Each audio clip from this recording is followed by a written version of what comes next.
Welcome to Fire Technology Innovations Life and Fire Safety Podcast Series. At FTI, our mission is empowering people for life and fire safety. Good morning. John and I would like to welcome you all, Rudy, Randy, and Hector, to our Empowering People for Life and Fire Safety podcasts. We're excited to have you here today to talk about fire safety, innovation, fire extinguishers, and saving lives and protecting property, which I know is very dear to all of your hearts. We'd like to kick it off by having you each introduce yourselves, tell a little bit about your experience in fire safety, fire extinguishers, and fire service, and share one story over that time that you've been in the business that was very rewarding for you, and one time where it was a challenging part of your work experience. And so, Rudy, could I ask you to kick us off and do that for us? Absolutely. My name is Rudy, and I've been working with Randy now for 23 years, selling and servicing fire equipment. I go out in the field and tear the extinguishers down if they need to be torn down, or just hang a cert tag if it's only due for, the annual inspection. And one story I'd like to share went to Arrowhead Springs as a Christian conference center, and we took over the account from another competitor, and we're going to perform a fire demo. So into this vacant area, had all the employees from the place there, and we had 19, I think, CO2 fire extinguishers and a bunch of ABC fire extinguishers. And Randy started to do the fire training, and he pulled the pin on the CO2 fire extinguisher, and he squeezed the handle, and nothing came out of it. All 19 CO2s were completely empty of CO2. And then we tried the ABC fire extinguishers, and those were all rainbow powdered, which means they had yellow powder, white powder, and purple K mixed together. So we had to stop the fire demo and discuss with the customer what we had to do to make the account right and point out all the issues that they had. And probably the most rewarding thing I've experienced is helping my brother and dad and all the people that we have on board here to bring the Eliminator out to the market. Yeah, that's my story. Great, thank you. That's great. Hector? Yes, my experience with fire itself is when I was 10 years old.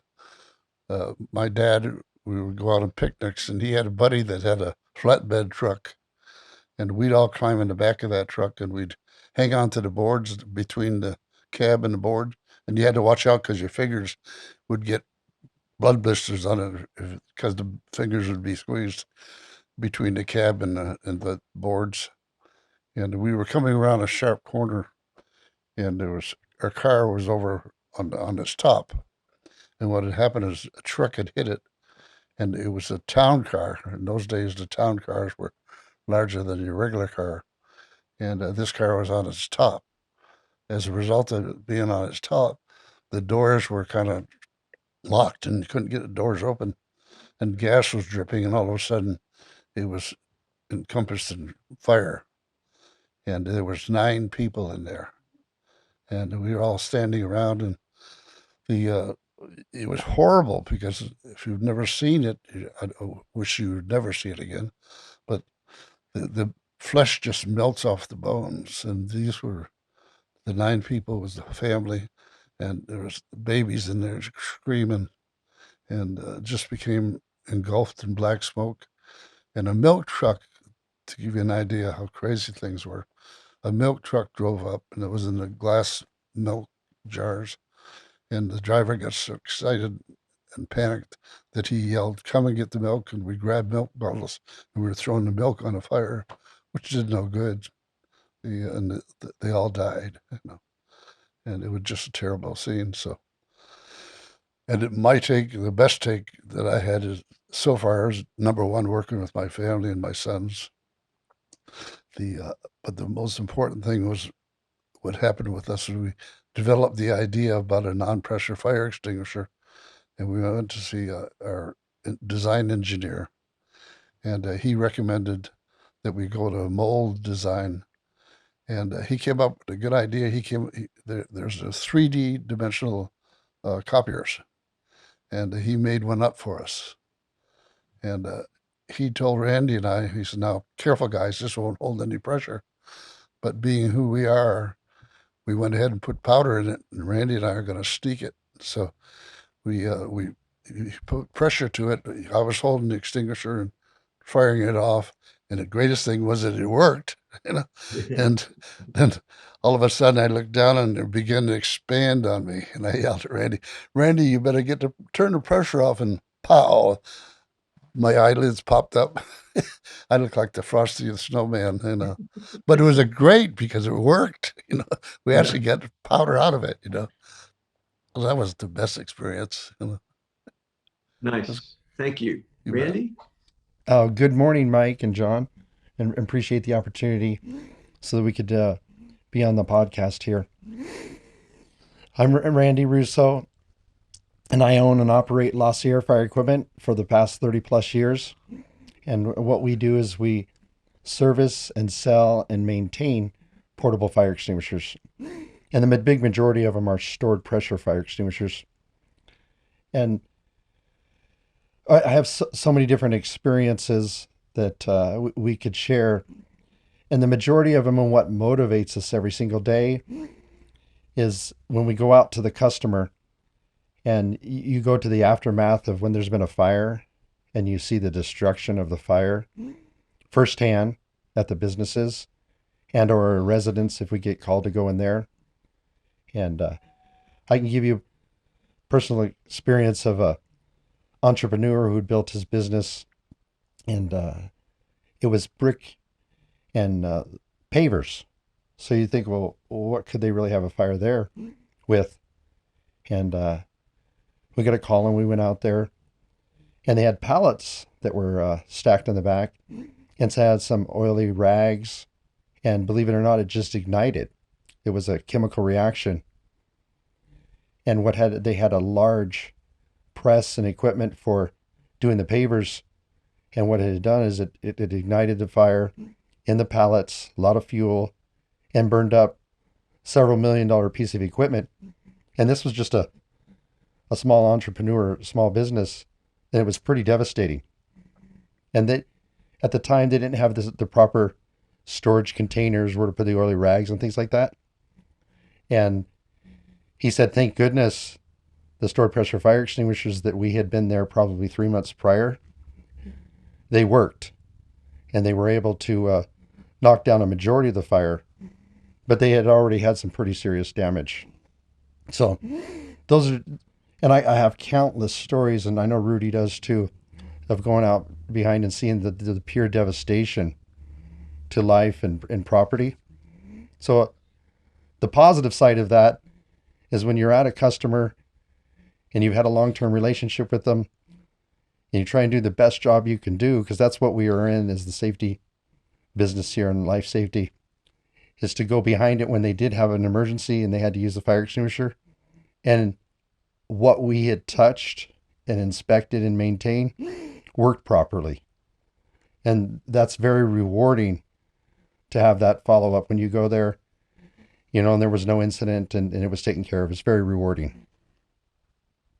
Good. Thank you.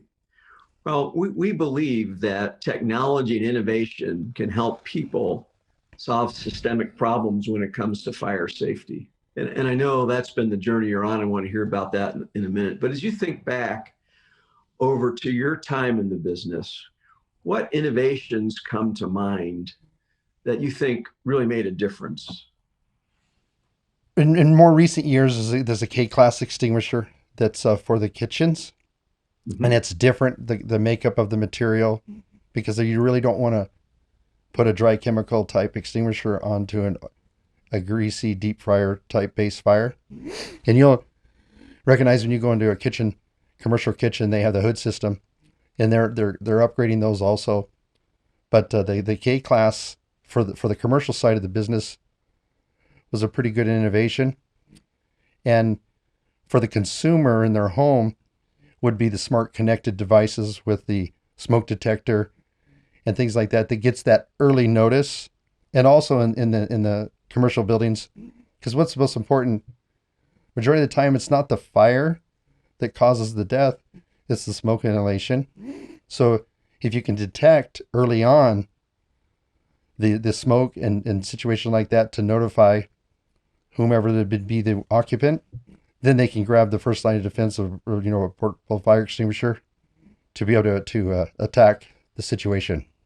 So I'd say in the commercial setting, for my experience, would be when it comes to a portable fire extinguisher would be the K-class product, and for the consumer and or on the business side would be early detection systems. Great, thanks. Hector or Rudy, other ones that come to mind for you? The situation we have now with the chemical being mixed, and there's only like one get system to service extinguishers. I think that the service company need to have a shop guy with a variety of different powder units, get systems to service each extinguisher the way the regulations state it should be serviced. And we shouldn't have guys out there in the field servicing behind their truck, because we're complicating things. Sorry about that. Yeah. Well, I've been waiting. The greatest invention of all is the Eliminator, and it's called the Russo fire extinguisher. And why is it? Well, it's because it's non-pressurized. I'm an entrepreneur, and as a result of that, I don't like anyone telling me what to do. I don't like rules and regulations. I'm kind of like Donald Trump, on a little friendlier. But the bottom line is that when I first got involved with this, Randy came to me and he said that his father-in-law wanted him to go to work with him, and I said, "Well, Randy, I was headhunter. I had a chain of 5 different offices, 25 recruiters." And so I told him, "Randy, it's not a real legitimate business. The only reason they are in business is because of government regulations, and it's mandated. I don't like any part of that." Okay. I happen to believe that if you want safety, then you should be in charge of that product, and you should be in charge of your own safety. So the whole thing was just wrong for me. So I didn't know what they did when they took my extinguisher out to the parking lot and brought it back in. I didn't have any idea. So I told them, the most important part of this, if you go with your father-in-law, is that you would at least be calling on all the businesses in the community. And after time passes and you learn how to cold call and canvas and do all those good things, you can pick out a real legitimate business and go and take those experiences you had and move into something. True legitimate. Story. He did say that. True story. Yes. And so he went ahead and went with his father-in-law, and he called. I was on vacation. I had retired when I was 50, and I was back east having fun, enjoying everything that was available. And I got a phone call from Randy, and he said, "Dad, when are you coming back home?" And I said, "Well, why?" And he said, "Well, I hired Rudy." And I said, "What?" And Rudy had been working with a copier company, Xerox, for 14 years, and he had all the benefits and everything. And in Randy's business, you start from scratch. So I said, "What are you doing with Rudy?" And he said, "Well, Dad, he's having a hard time getting business started, cold calling and canvassing." And so I said, "When do you need me?" He says, "As soon as you come back." And so I said, "Okay." Next day I flew back, and that's when I got on a truck with Randy. And that's when I saw what was going on. And right away we started talking about it, and we saw that stored pressure was the problem. Okay, think about it. Why would you take a delicate powder, put it in a cylinder, and then pressurize it? Duh. It's going to get hard. Okay, so once it gets hard, what's going to happen? It won't work properly. Okay, so, and then we actually found 16 issues, 16, mind you, issues with the extinguisher, not just the stored pressure, but other issues with think about this. They got a gauge, they have it on the left side. Now, that's 10% of the population is left-handed. Now, that's a pretty simple thing to figure out, isn't it? Well, what happened is when we first got the stored pressure, they found out that it was compacting, so then they added a service arm. That service arm did all the servicing in the parking lots. So what have you got? Delicate powder, hardening, then you add some moisture to it. Now you got a real problem. Okay, the whole thing is bad. So after a lot of discussion, and we got a phone call, and it was an apartment house in San Bernardino, and they had an apartment fire, and they asked if we could send someone over to check their extinguishers. And Rudy took the call, and he went out there, and when he got to the location, there was 2 children that had died.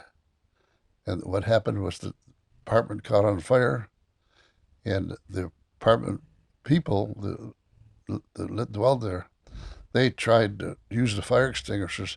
17 out of 23 fire extinguishers did not work, and so the 2 children died.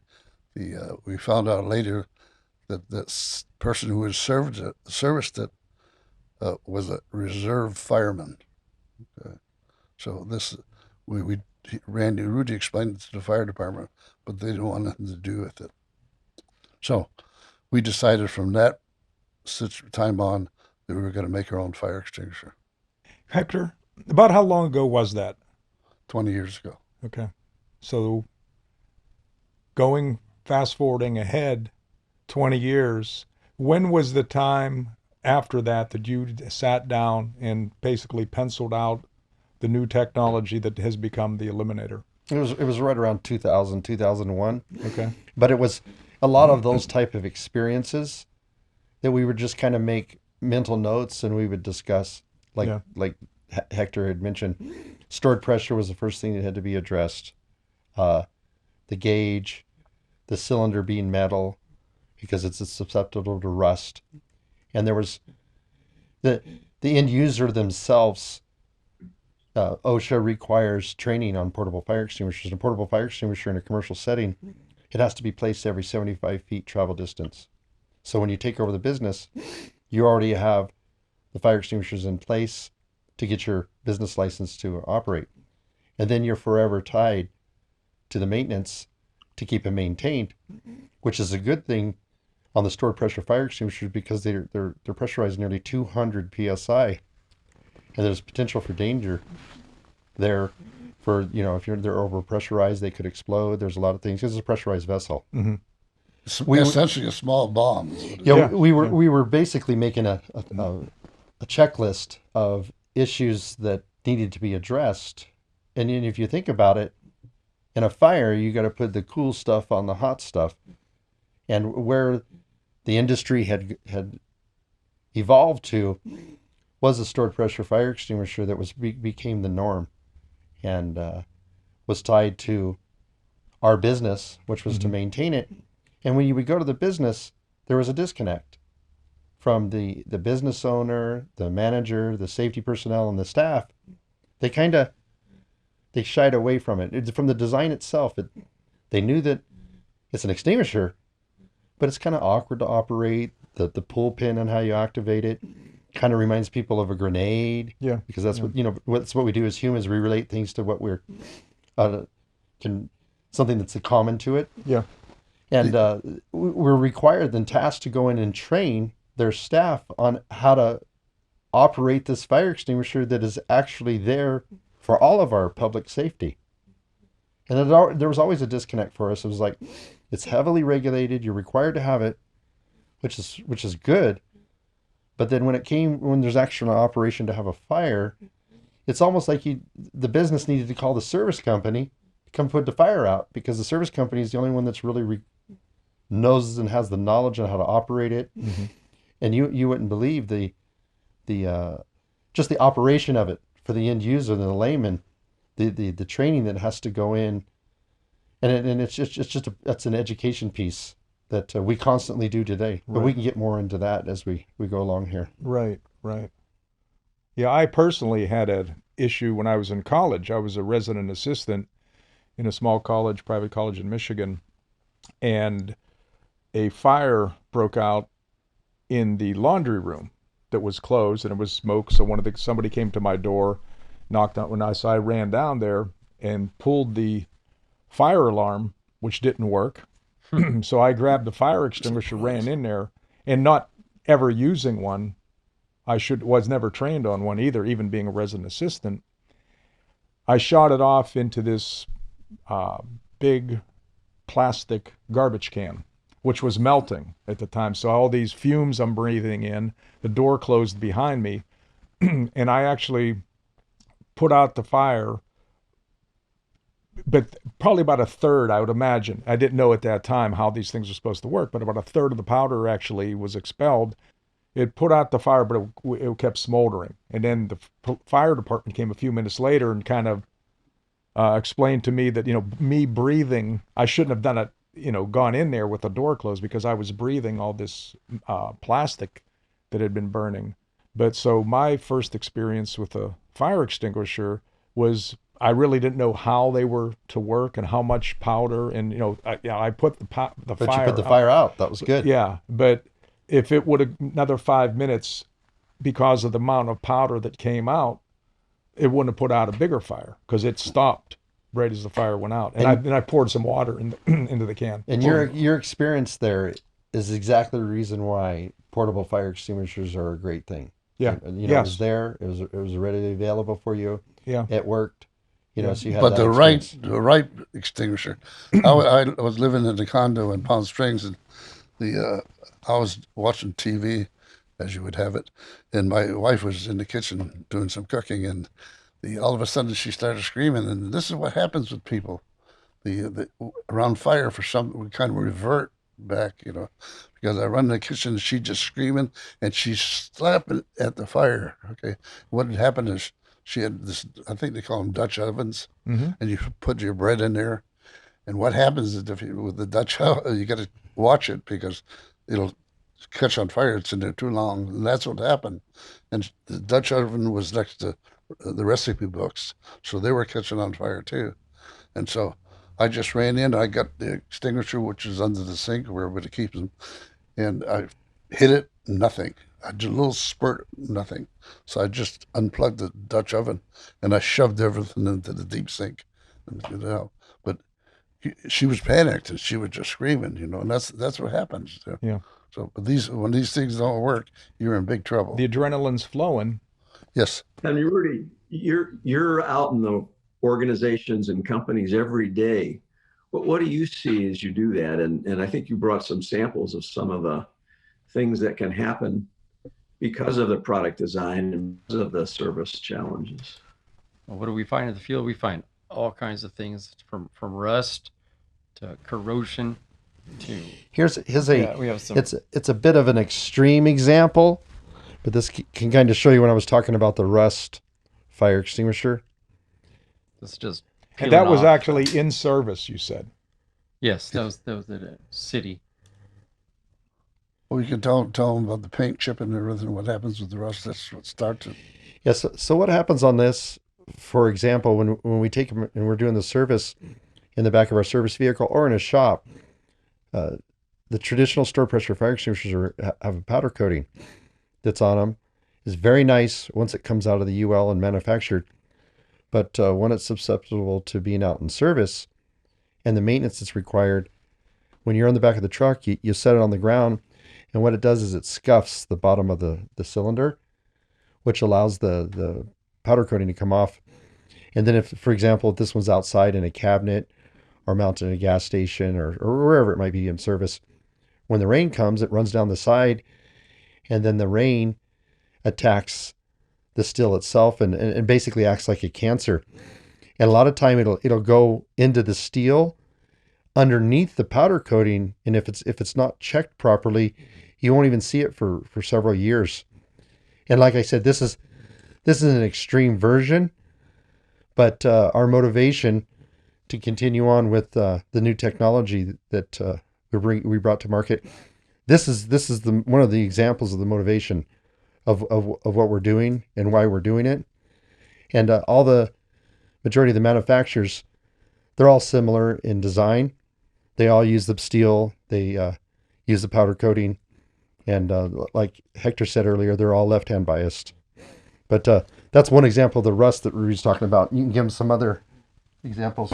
Well, Kim will tell you too that during the fire training, all these firefighters, they're taught to take the extinguisher, bang it on the hard grounds to break up the powder. Which it doesn't truly break it up. It turns it into chunks, Yeah, which then can yeah. be lodged as it is expelled in the hose itself. So therein lies another. It's the same idea as you take a hammer and hit a rock. Yeah. You get some dust, but Yeah. you also get those clumps. Yeah. And that's interferes with performance. Yeah. So you all have all this data and experience on some of the systemic issues with the product design and with the servicing of it. So tell us the story of how you got started to actually bring the innovation the Eliminator is to through all the difficult stages of development and UL testing and qualification. Well, So when we first started, what we would do is we had a fire service. These guys would go out and service extinguishers. But every morning, what we'd have is have a meeting, a pep talk, and what they're going to do that day and whatever they're going to run into and everything. And then at night, we'd have debriefing. Okay, so what happens with the debriefing? That's when we really begin to get the issues. Okay, the guys would be out there, and that's when they'd say, Dad, we'd all have 9 different manufacturers. We can't carry all that powder, and we only have one recovery unit on the truck. And so we're mixing all the powder, so we think, well. Not to interrupt him, what he means by there is very seldom do we go out to a business and they have all the same brand manufacturer, even though they're all ABC fire extinguishers that are required for that 75-foot travel distance we were speaking about earlier. We only have one way to reclaim the fire extinguisher when we're doing a teardown on it, and that is the service companies, including ourselves, you make your profit and your margins off of volume. So the more fire extinguishers you service in a day, the more profit that is made. So the business is structured off of volume, and we only have one way to reclaim the chemical, and we can fire off the 100-pound Getz hopper system that works off a vacuum. You can fire off 20 5-pounders in volume at a time. And just from doing that service, for example, like the head of this is a traditional store pressure fire extinguisher, the last thing that's put on the manufacturer is the label, and the gauge has to line up with the instructions. So when they're manufacturing it, you can't interchange the heads, even with the same manufacturer, even though they were assembled right in line with each other. You can't interchange the heads. So you have to mark this one, the cylinder one, and so on and so forth, 2, 2, 3, 3. And if you mix one of them, you compromise the entire inventory and the investment of that business. So we can go behind businesses, and we see that a lot where there's been other service organizations that have been there, and the heads are mixed because a fire doubles in size every 8 seconds. So these issues we're talking about left-hand bias design, gauge on the left side, pull pin on the left side, instructions on the left side, the hose retainer on the left side, when the majority of the population is right-handed. And we run across that from doing fire demos and how a right or left-hander operates the extinguisher. Left-hander has no issue at all, and a right-hander has a lot of challenges reaching over, trying to fight with the hose. So when we were debriefing these individuals in the evening, these type of cases and data would come back to us, and we were like, we have to address this.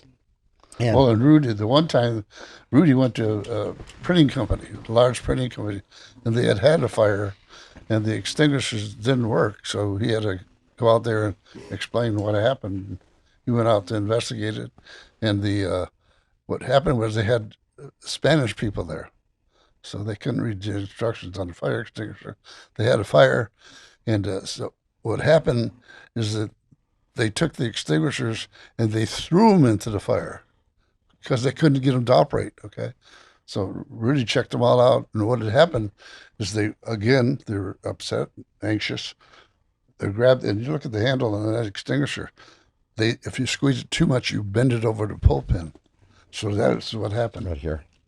They bent too far, and you couldn't get the pull pin in, so the whole factory went up, and a couple of them got a little bit burned, but not too bad. But That was another. See, when Rudy came back in, he reported in. That's another issue that we marked down. Okay, that the pull pin and the handles are too flimsy. So now you have all this information, this 16, 17 issues. You had it written down or somehow compiled.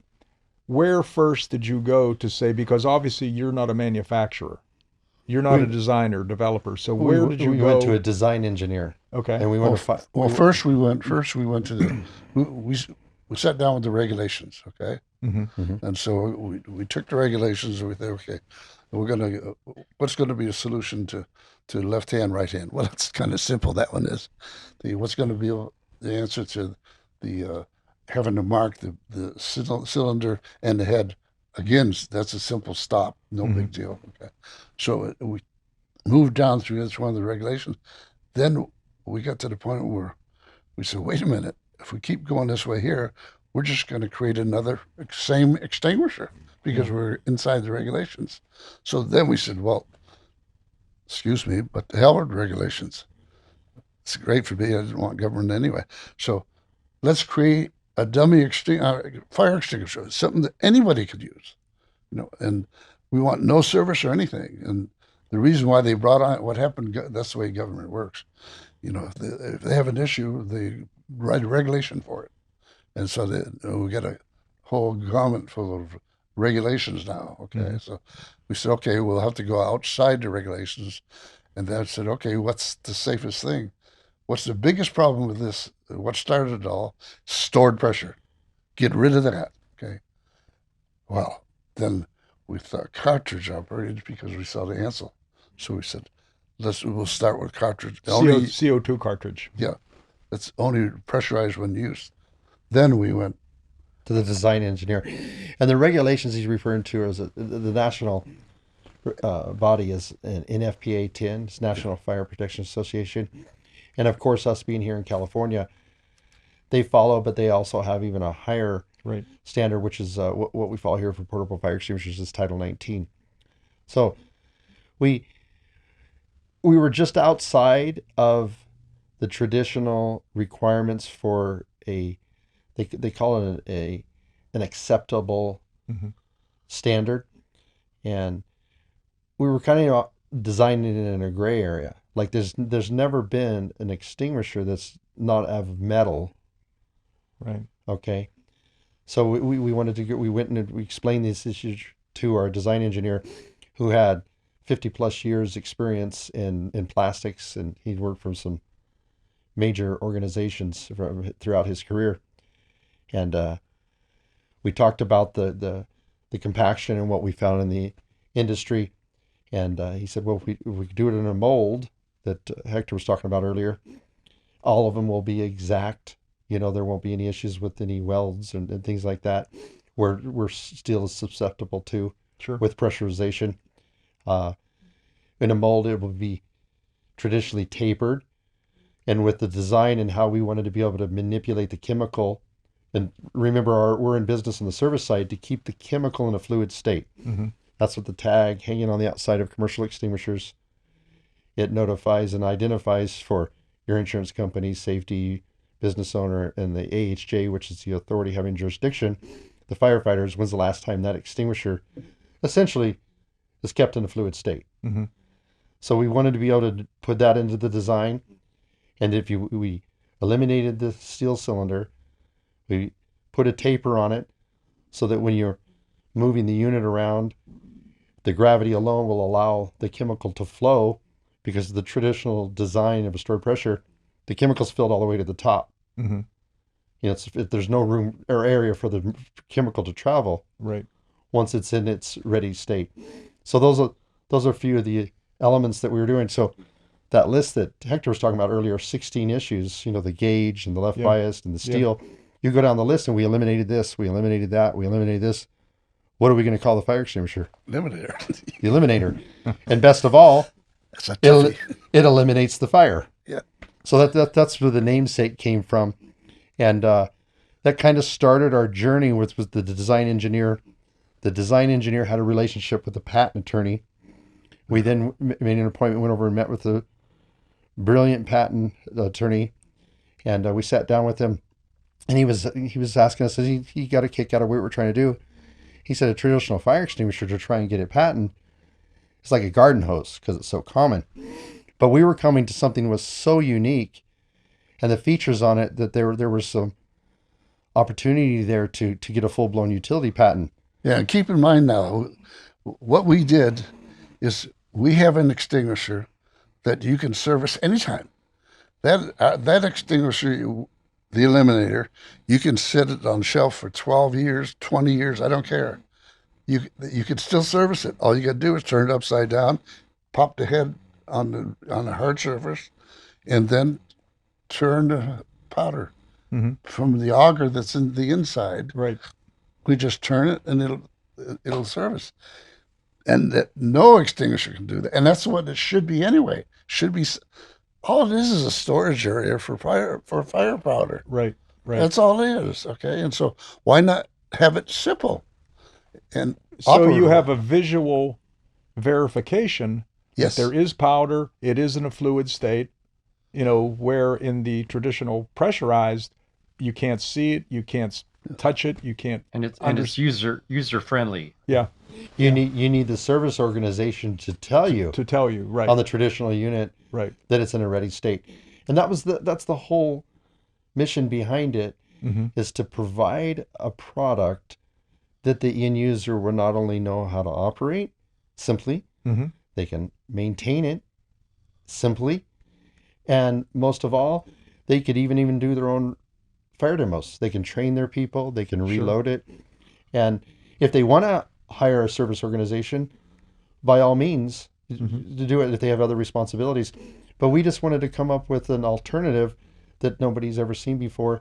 And it's not under pressure, so it's safer. You can ask yourself, what do you want to have around your facility or your home? Do you want a pressurized vessel nearly 200 psi, or something that's not under pressure, only in the event of a fire would you pressurize it? And then it's only pressurized for, the few minutes that it's needed. Right. And we're Americans. We want options. You're kind of like Elon Musk. So you went thank you. outside the regulations Yeah. to improve a gasoline-powered car to make something better. Well, we're just like Henry Ford. Henry Ford, when the cars were out, the only people who owned cars is someone who could afford the chauffeur and mechanic to drive them. And the owners didn't drive them; that chauffeur did. And the cars weren't for the common folk like us. Well, he said, "Bull! I'm going to make one for the common folks that they can afford and they can take care of it themselves and they can drive it themselves." Lord bless me. Are you saying the eliminators for the common folk? Yes. Yes, for everybody. You didn't let the current practices get in the way of making a better product. We ran You over followed them. all the regulations that were critical for safety, but you didn't let that be a barrier to innovate, which I think is very exciting. Yeah, Mike, and the relationship is, as you said, if you're talking about the electric vehicle versus the traditional vehicles and gasoline, diesel. Yes, the connection there is very similar in that what a lot when we launched the product that they were requiring us still to to have the same maintenance done to it and these type of things. It would be similar to Elon Musk having to have his Tesla smogged when there's really nothing to smog, but that's what the regulation says you need to do. So the regulations say you have to do it. So those, and we can get into that part of the hurdles. But I wanted to touch real quick when we were talking about the development, when we were and it's an important point, when we were with the patent attorney and we're going over the designs and things like this, he said, well, gentlemen, ever since 9/11, the DC and the patent office, if a product is considered anti-terrorism, you actually can get on the fast track to get a full-blown patent. And if you can get a utility patent and everything's clear, it takes you a minimum of at least 18 months. So he said, from what you're telling us and what we explained to him is that us as a service organization to maintain the traditional fire extinguisher system, service companies have access to all of our infrastructures. We go into judges' chambers, we go into airport flight lines, and we all know how it is to travel in the airport today, where you have to strip down, take your belt off, your shoes and everything. Banks. We literally in the airport go right through the security, no background check, nothing, and we're literally in our own personal service vehicle out on a lot of our airports on their flight line. And it's just crazy. And the reason is because the business is so conditioned to having the portable fire extinguisher service companies in there. You simply can just take an extinguisher, say I'm here to service it, and walk right in. There's really not a lot of background checking things going on. And we've been down in San Diego at the Coast Guard, climbing in and out of helicopters. And that was one of the things on the checklist that was like, wow, the service industry, we're allowed in, and it really opens up for a possible terrorist opportunity, because somebody of that thinking could look at the fire extinguisher, all the information's on the tag, they have the information for the business, they could come back, when it's due for service, mock the service uniform, say to the hostess, I'm here to service the extinguisher, remove the fire extinguisher, fire it off, put in some type of nitro, pressurize it, hang it back up there. Our patent attorney said, write that up. We wrote it up. We sent the patent in. They said it was cause there to put it on the fast track. We had a full-blown utility patent in 6 months. And then we got the interest of Homeland Security at the time. We have a letter from the director of Homeland Security seeing how important it was for United States citizens and going through the process to get the patent and to keep the United States more secure.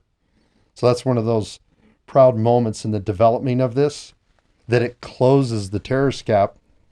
And what we mean by that is if the business is allowed to maintain and inspect their own portable fire extinguisher, that's one less compliant third-party service technician they need to come in to their facility. And now, in the state we're all living in our new norm here with the pandemic and COVID-19, it's a very similar situation where businesses are looking for alternatives, not to have third-party service organizations coming in and exposing their staff and others to where else that service technician might have been. They can get trained and maintain their own fire extinguisher with the Russo Eliminator product. Keep their area secure.